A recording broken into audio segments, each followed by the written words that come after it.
자, 오늘은 무엇이 진정한 형통인가 이런 제목 가지고 말씀을 나누도록 하겠습니다. 뉴스에서 수원 세 모녀 사건을 보면서 참 안타까운 마음을 금할 길이 없습니다. 뉴스 보셨죠? 그런 딱한 사정을 당해보지 않으면 결코 그들의 고통을 알 수 없습니다. 그저 지나가는 얘기로 듣겠죠. 조금 곰곰이 생각해 보면은 정말 견딜 수 없을 정도로 고통이었겠다 하는 것을 알 수가 있어요. 대충 한번 들어보니까요. 지금부터 3년 전에 2019년도에 그 가정을 꾸려나가던 큰아들이 누게릭 병으로 죽었다는 겁니다. 얼마나 무서운 병입니까? 그리고 얼마 후에는 그의 아버지도 사업 실패라든지 이런 이제 쪼달리는 것 이런 것 때문에 아마 스스로 목숨을 끊은 걸로 알고 있습니다. 그런 중에 그의 어머니는 암에 걸려서 투병하는데 16개월 동안 건강보험을 못 냈다는 겁니다. 돈이 없어서. 그러니까 치료도 제대로 못 받고 그냥 집에 누워 있는 거예요. 그리고 20대, 30대 딸이 둘이 있는데 그 딸들도 전부 희귀 난치병으로 꼼짝 못하고 누워 있다는 거예요.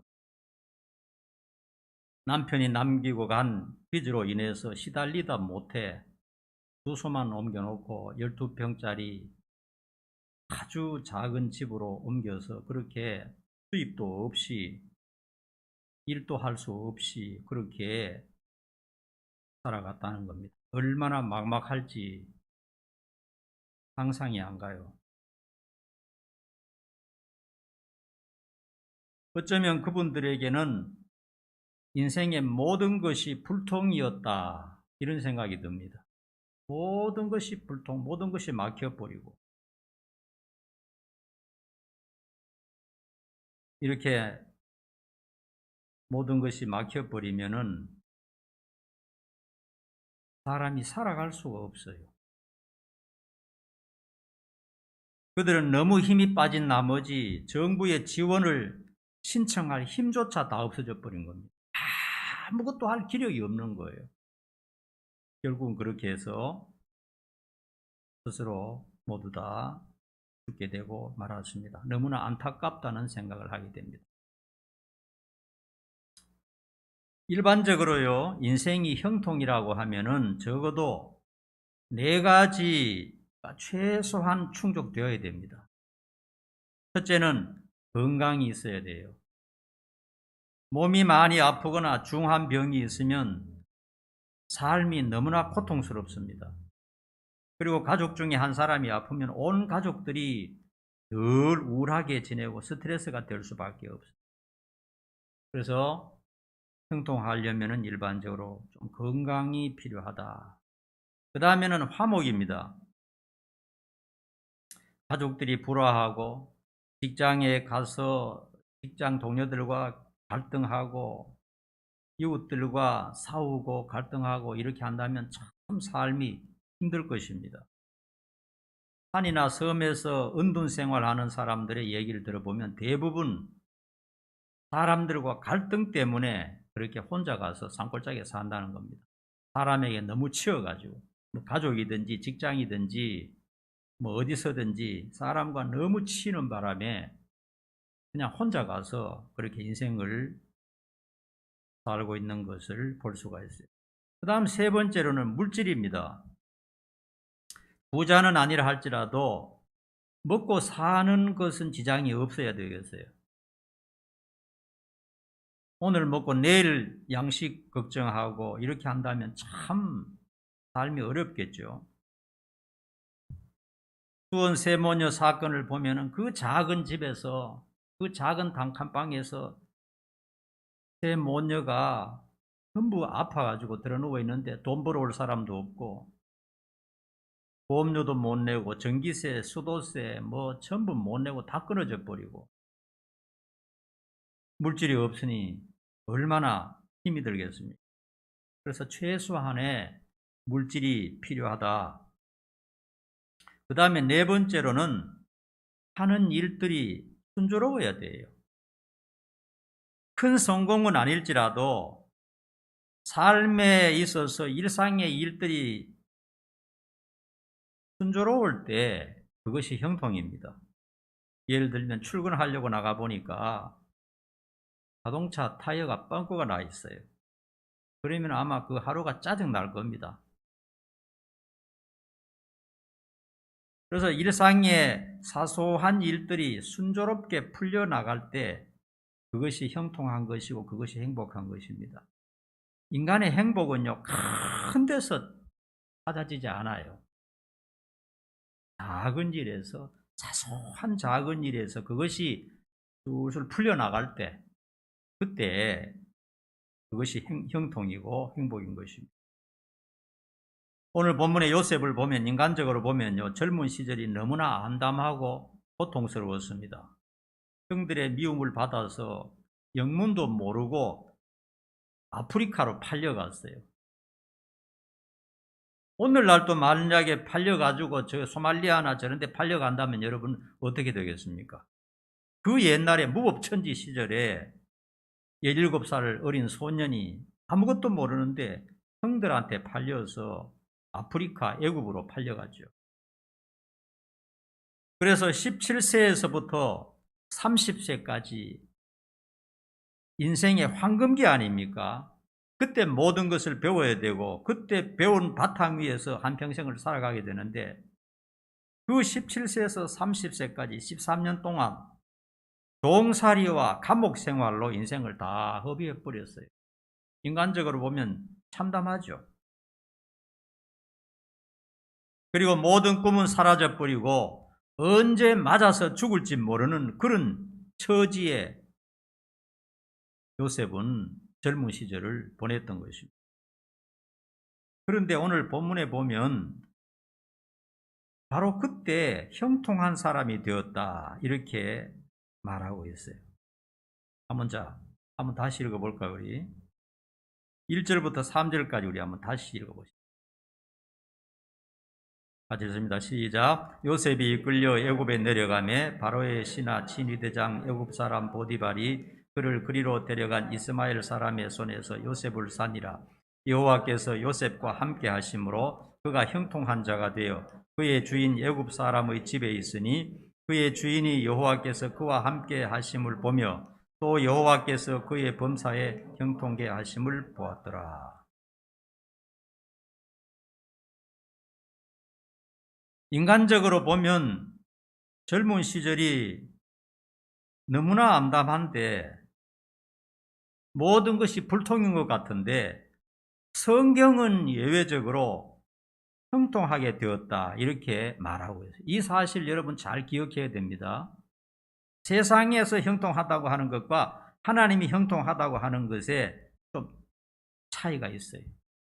같은 부분도 있지만은 차이도 있다는 것을 분명히 깨달아야 됩니다. 왜냐하면 우리는 일반 사람일 뿐만 아니라 하나님의 자녀 아닙니까? 그렇기 때문에 하나님께서 형통하다 하시는 것은 무엇을 보고 형통하다 하시는 거냐 하는 것을 우리가 깨달아야 돼요.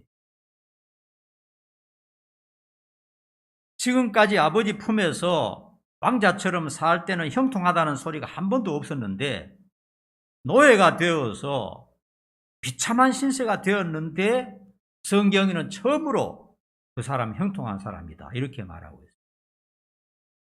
그 대단한 전환 아닙니까 여러분? 자유인에서 노예가 되었는데 왜 그것이 형통입니까? 사랑하는 부모 밑에 있다가 인신매매로 팔렸는데 어떻게 그것이 형통입니까? 그뿐만 아닙니다. 그는 노예 생활 열심히 최선을 다해서 잘하고 있는데 그 안주인의 농락으로 말미암아 파렴치범이 되어가지고 감옥에 또 들어갔잖아요. 억울하게 죄를 안 지었는데 죄의 누명을 뒤집어 쓰고 감옥에 들어갔어요. 얼마나 억울합니까? 인생이 얼마나 처참합니까? 보통 사람 같으면 참 내 인생은 꼬이고 꼬였네, 정말 안 풀리네, 어떻게 살란 말인가, 하늘도 무심하지, 이렇게 하고 보통 사람 같으면 아마 자살할 겁니다. 그런데 감옥에 들어갔는데 또 하나님이 하시는 말씀이 뭐냐 하면 그 사람 진짜 형통한 사람이라고 말해요. 다시 한번 볼까요? 23절 한번 보십시다. 23절 시작. 간수장은 그의 손에 맡긴 것을 무엇이든지 살펴보지 아니하였으니 이는 여호와께서 요셉과 함께 하심이라. 여호와께서 그를 범사에 형통하게 하셨더라. 이제 하시는 말씀이 뭐냐면 범사에 모든 일이 다 형통하다는 겁니다. 인상이 내려갈 때도 내려갔는데 요셉이 갇힌 감옥은요, 정치범 감옥입니다. 정치범 감옥은요, 대부분 들어가면 살아나오기 어려운 곳이잖아요. 독재국가의 정치범 감옥은 주로 반역자들이 들어가는 곳이고 거기서 강제노동하다가 죽는 곳인데 거기에 인생 막장에 들어갔는데 하나님은 모든 일에 이제 형통하게 되었다, 이렇게 말씀하고 있습니다. 일반적인 관점에서 하고 성경적인 관점에서 형통한 것이 뭔가 하는 것에 대해서 차이점이 있다는 것을 분명하게 가르쳐주고 있습니다.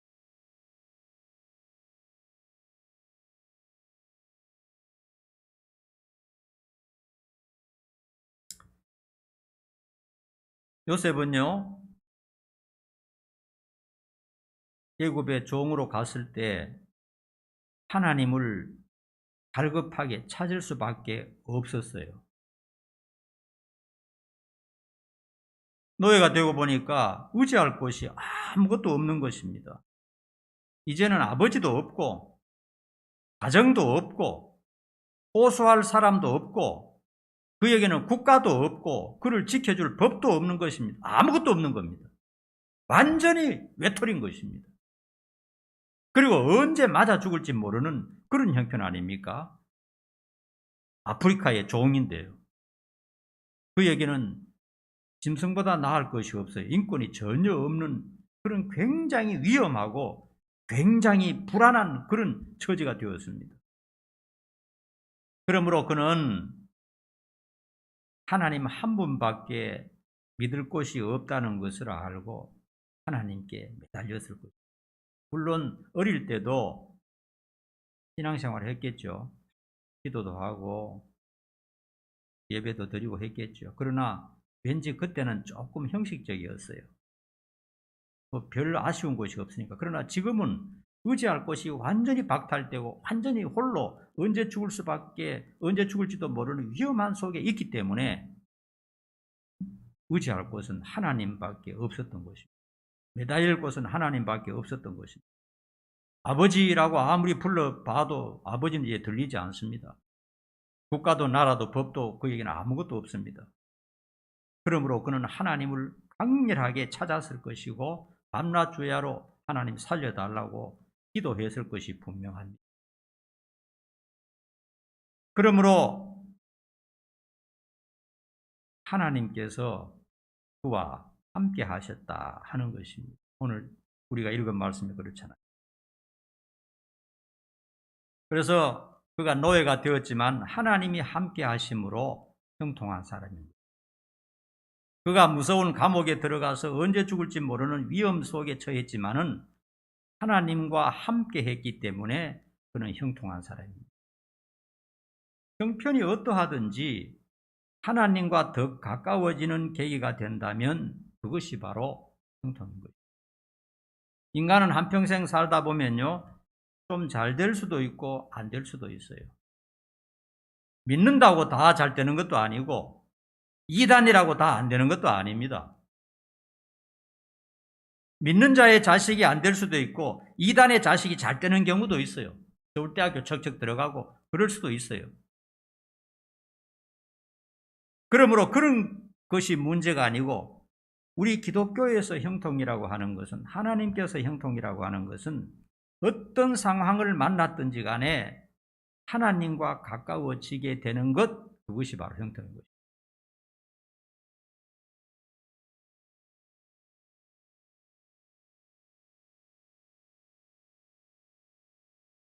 여러분, 하나님과 가까워지는 게 뭡니까? 여러분, 지난 한 주간 동안 한번 돌아보십시오. 성경을 얼마나 더 기쁘게 즐겁게 조금 더 많이 읽었나 한번 살펴보세요. 그리고 세상 노래보다 찬양을 좀 더 들었든지 아니면 불렀든지 했는지 한번 살펴보세요. 또 하루 24시간 중에 하나님 생각 어느 정도 했는지 한번 살펴보세요. 그리고 하나님 감사합니다, 하나님 때문에 행복합니다 하는 말을 몇 번 정도 했는지 한번 살펴보세요.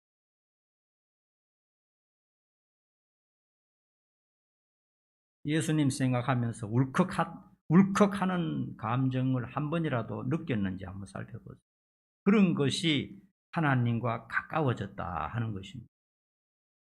그냥 세상적인 것으로, 세상 것으로 만족하고 물질에 치우치고 세상 인간들과 그냥 좋게 지내고 하나님 잊어버리고, 그거는 하나님과 멀어진 겁니다.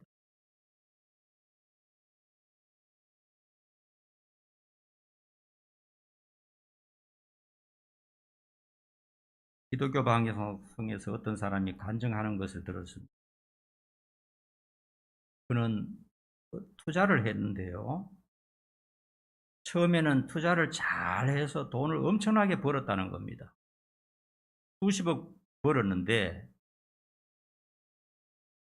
그러니까 막 사람이 뭐 얼마나 교만해지는지 몰라요. 갑자기 돈을 벌었으니까 내가 최고다 하는 식이 되고, 이러다가 잘못하면 삼성을 뛰어넘는 거 아닌가 할 정도로 그렇게 되더라는 겁니다, 자기 말로.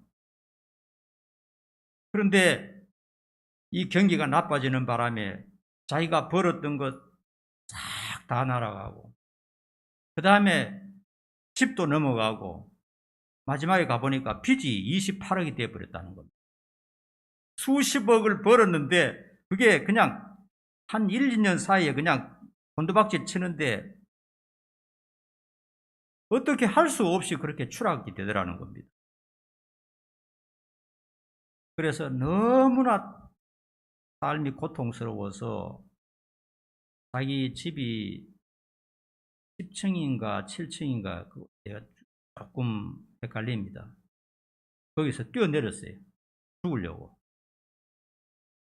여러분, 무슨 투자를 하거나 사업을 하다가요, 돈에 큰 손해를 보면 보고 싶은 마음이 생깁니다. 물질이라는 게 그냥 돈에서 끝나는 게 아닙니다.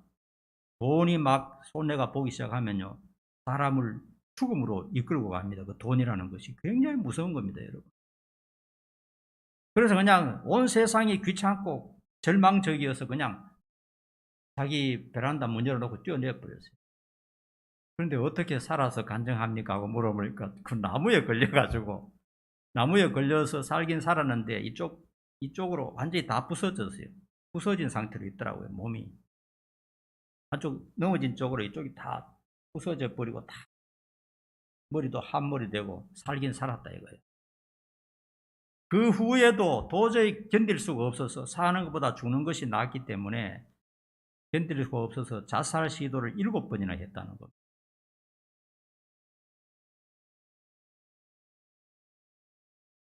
근데 죽는 것도 제대로 안 되고, 이제 지나놓고 보니까 하나님께서 죽지 못하도록 그렇게 막으셨다 이렇게 얘기를 하더라고요.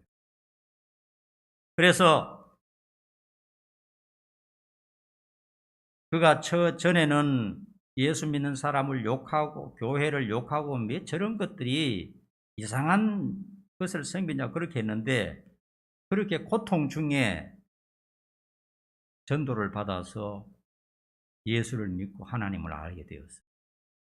그리고 그 간증하러 나와서 얼마나 싱글벙글 웃으면서 내 재산 다 잃은 것 그 자체가 참 하나님의 축복이었다.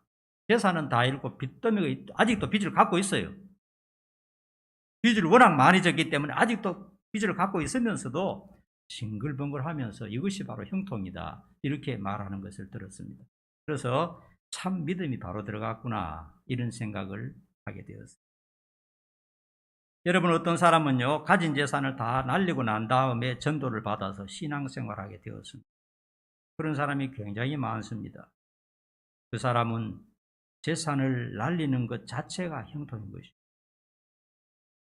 조영기 목사님 돌아가셨지만 그 사람의 간증을 들어보면요,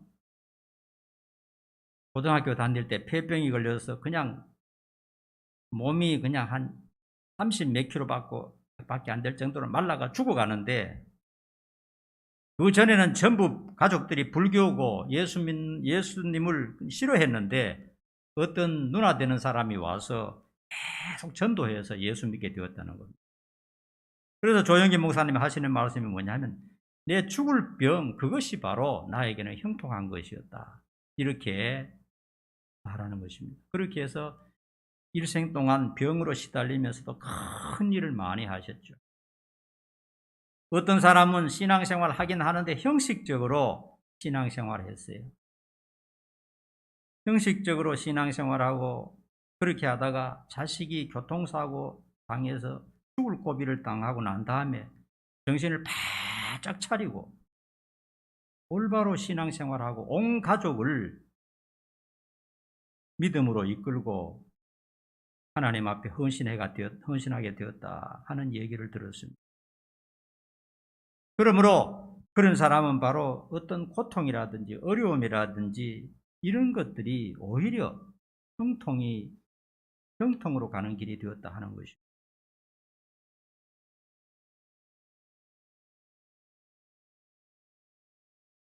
여러분, 하나님과 동행한다는 것과 진실한 신앙생활을 한다는 것은 같은 말입니다.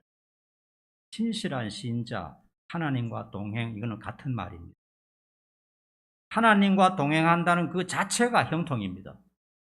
그 후에 잘 되든지 안 되든지 그거는 부수적인 것입니다. 잘 될 수도 있고 안 될 수도 있어요. 그거는 상관이 없어요. 하나님과 지금 가까이 지내고 있다.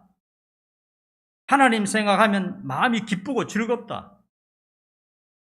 평안하다. 자유하다. 그리고 예수님의 사랑 생각하면 찬양 부르면 그냥 눈물이 막 나오고 심장이 뛰고 울컥하다. 이게 진실한 신앙생활이고 하나님과 동행한다는 거거든요. 그냥 어떤 격식을 차려서 무슨 신앙생활하고 형식 이것을 뛰어넘어가지고 진짜로 하나님과 나 사이에 참 눈에 안 보이지만 영적으로 교감이 있고 하나님과 가깝다. 아침에 일어났을 때 하나님 생각하면서 제일 먼저 나오는 말이 핸드폰 어디 갔지가 아니고 하나님 감사합니다.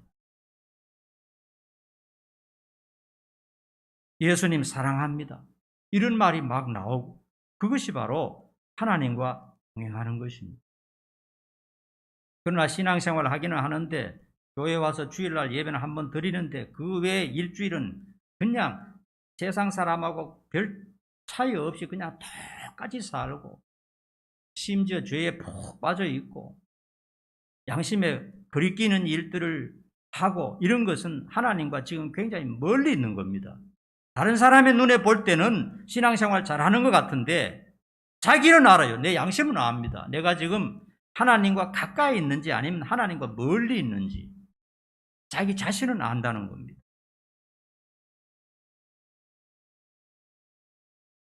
그래서 어떤 사람들은 이렇게 미지근하게 신앙생활하고 세속적으로 신앙생활하고 죄 가운데 빠져서 형식적으로 살다가 한번 큰일이 쿵 하고 닥치면은 정신 바짝 차리고 신앙생활 바로 하는 사람들도 있고요.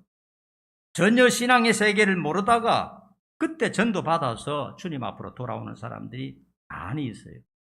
그러면 그 사람에게는 그 어려운 부분들이 바로 형통이라는 겁니다, 여러분.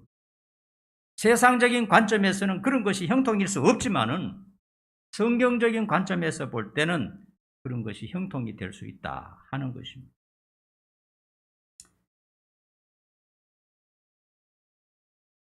무엇이 진정한 형통인가를 이제 아셨죠? 네. 어떤 상황을 처하든지 뭐 좋은 일도 될 수 있고 나쁜 일도 될 수 있고 어떻게 하든지 간에 내가 하나님과 가까이 하게 되고 기도 생활에 좀 더 정진하게 되고 성경을 좀 더 많이 읽게 되고 하나님 생각을 24시간 중에 좀 더 많이 하게 되고 하나님 생각하면서 눈물을 흘리게 되고 그렇게 한다면 하나님과 가까워지게 된 겁니다. 하나님과 가까워지게 된 것은요, 다른 사람은 잘 몰라요. 왜냐하면 유선적으로 할 수 있으니까요. 자기 자신만 압니다. 자기 자신만. 아, 내가 지금 하나님을 참 좋아하고 있구나.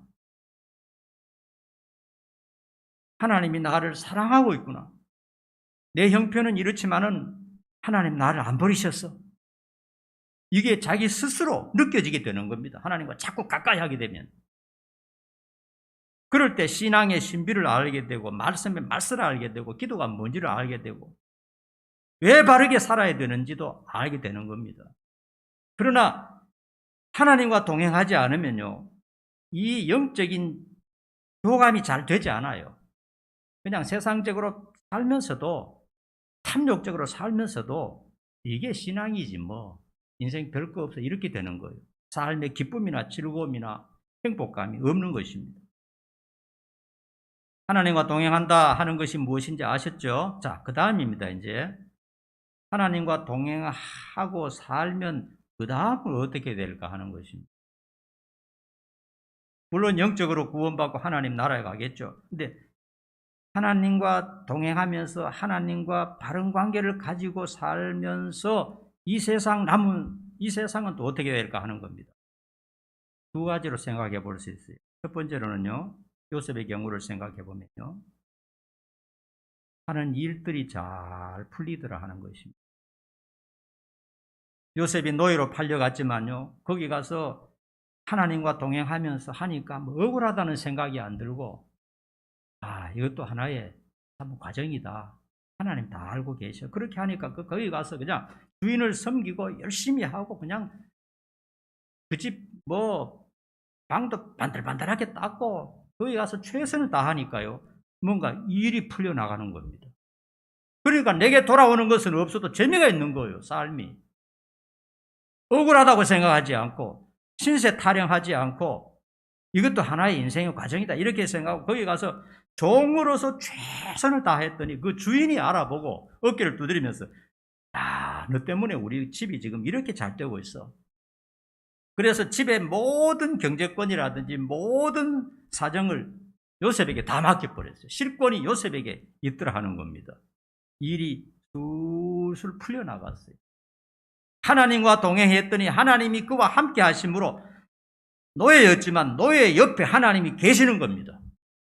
요셉도 이것을 깨닫고 있고 그 하나님이 같이 계시는 모습이 그 가정에 축복으로 나타나게 된 겁니다.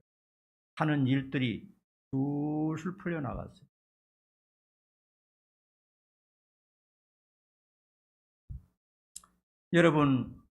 여러분들이 살아가다가 뭔가 퉁퉁 막히고 뭔가 답답하고 뭔가 순조롭지 않거든요. 하나님과의 관계를 다시 한번 생각해요. 내가 하나님과의 관계가 바른가? 내 신앙이 과연 양심적인가? 정말 하나님이 내 인생을 들여다보았을 때 부끄러운 면은 없는가 한번 살펴보시기 바랍니다. 그리고 하나님과의 관계를 정립해서 정진하게 될 때 요셉처럼 일이 풀려나갈 수 있다는 것입니다. 그 다음에 요셉의 경우를 보면서 두 번째로는요, 억울하다는 생각이 들지 않고 마음이 평안했다는 겁니다. 다른 사람이 볼 때 요셉 저거 완전히 망했어. 다른 친구들은 학교도 다니고 직장도 다니고 참 부모님과 함께 행복한 가정을 저렇게 가지고 사는데 저희는 왜 저렇게 전생에 무슨 죄를 저질러 가지고 자기 형들에게 팔려 가지고 노예가 되고 성추행죄로 깜빵에 들어가게 되고 저게 뭐야? 다른 사람이 볼 때는 그렇게 했을 겁니다. 그러나 요셉의 행동을 보면요, 억울하다는 생각을 한 게 없어요. 하나님을 믿었습니다. 하나님의 뜻이 있다. 내가 뭔가 잘 모르지만 분명히 하나님의 뜻이 있다는 것을 알았기 때문에 그런 것을 억울하게 불평하지 않고 마음이 평안했습니다. 왜 그런가 하니까요, 그가 감옥에 들어갔을 때 감옥에 가서 자기가 할 수 있는 일이 뭔지를 찾았어요. 여러분, 사람이 낙담하고요, 사람이 절망하면요, 아무것도 할 수 없습니다. 손 하나 꼼짝 못 해요. 그런데 뭔가 이렇게 보면서 여기서 혹시 내가 할 게 없나?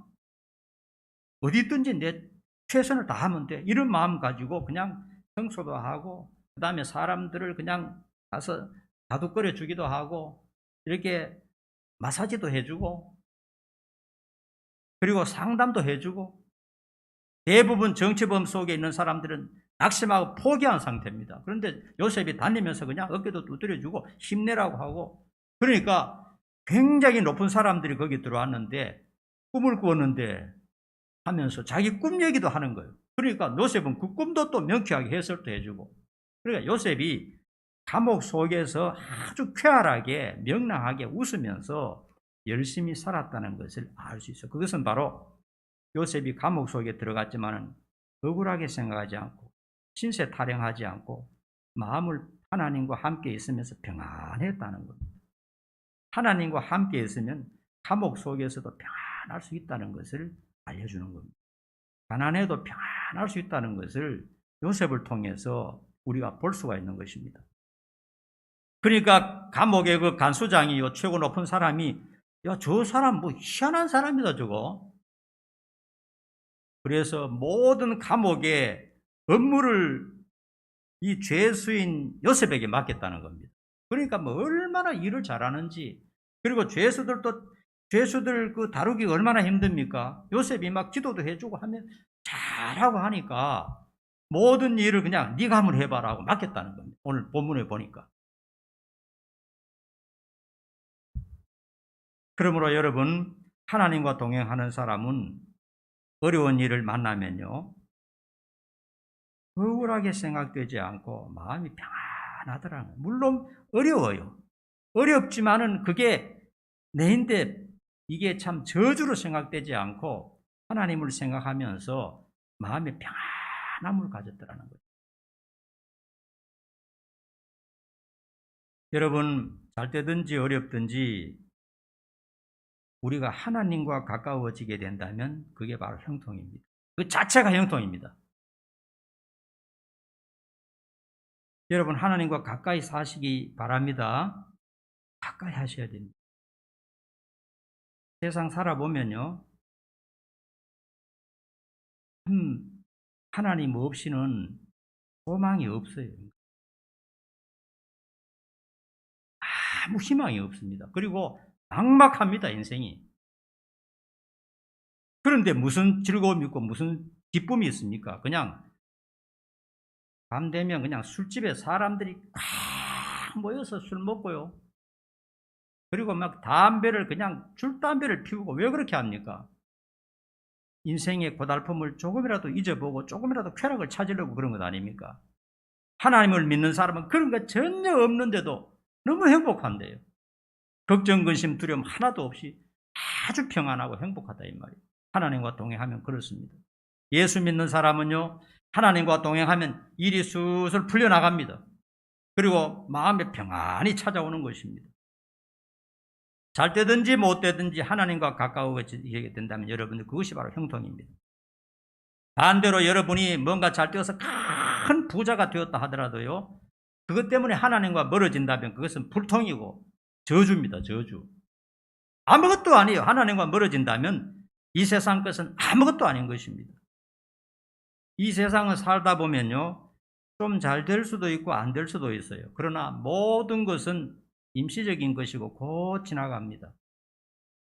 큰 부자가 되었던들 그게 뭐가 대단하고 좀 어려웠던들 또 그게 뭐가 큰 고통입니까?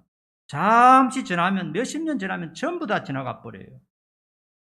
그러나 우리가 하나님을 찾고 하나님과 가까워지려고 노력한다면요 그 자체가 형통인 것입니다. 성경에서 말씀하셨습니다. 우리가 하나님을 찾고 찾으면 하나님 만나 주시겠다 하셨어요.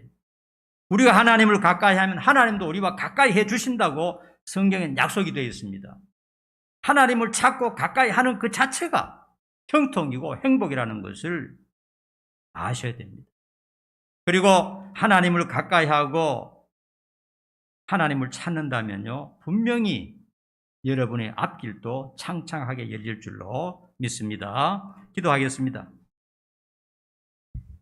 무엇이 형통인가 하는 주제를 놓고 하나님의 말씀을 생각해 보았습니다.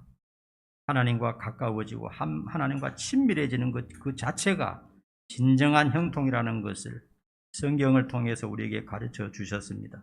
우리 귀한 성도들 한평생 하나님을 더 가까이 더 친밀히 하면서 한평생 하나님 붙들고 사는 자들 되도록 인도해 주시옵소서. 예수님의 이름 받들어 간절히 기도하옵나이다.